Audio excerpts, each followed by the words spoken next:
அனைத்து உறவுகளுக்கும் எனது இனிய காலை வணக்கத்தை தெரிவித்துக் கொள்கிறேன்.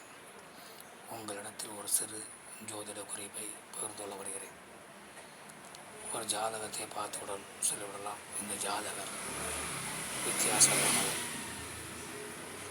மற்றவருக்கும் இவருக்கும் வித்தியாசங்கள் நிறையா இருக்கும்.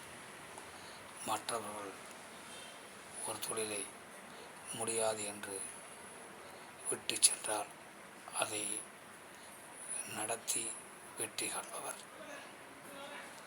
அப்படிப்பட்ட கிரக அமைப்புகள் நிறைய அமைப்புகள் உள்ளன. அதில் ஒரு அமைப்பை நாம் இப்போது பார்ப்போம்.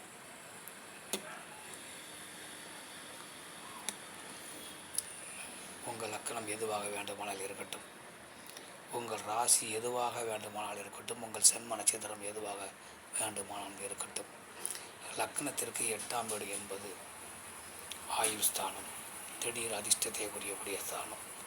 அந்த இடத்தில் தான் அசிங்கம், அவமானம், விபத்து, கண்டம், தலைகுனிவு, தலைமறைவு, இப்படி ஏராளமான கெடுபலன்களும் இருக்கிறது. அதில் தான் அதிர்ஷ்டம் என்ற ஒரு நல்ல பலனும் இருக்கின்றது, ஆயுள் என்ற ஒரு பலனும் இருக்கின்றது. இந்த வீட்டிலே தடைக்காரகன், நாணக்காரகன், தெய்வக்காரகன் என்று சொல்லக்கூடிய கேது பகவான் இருந்தால் அந்த சாதகர்கள் கொஞ்சம் வித்தியாசமாக இருப்பார்கள். எதையுமே வித்தியாசமாக செயல்படுவார்கள். பிறர் முடியாது என்று ஒதுக்கியதை அவர்கள் வெற்றி காண்பார்கள். அதே போன்று மருத்துவத்துறையாக இருந்தாலும் சரி, ஆன்மீகத்துறையாக இருந்தாலும் சரி, இந்த துறைகளெல்லாம் சாதனை படைப்பார்கள். மற்றவற்றை நாம் அடுத்தபடி காண்போம். நன்றி, வணக்கம்.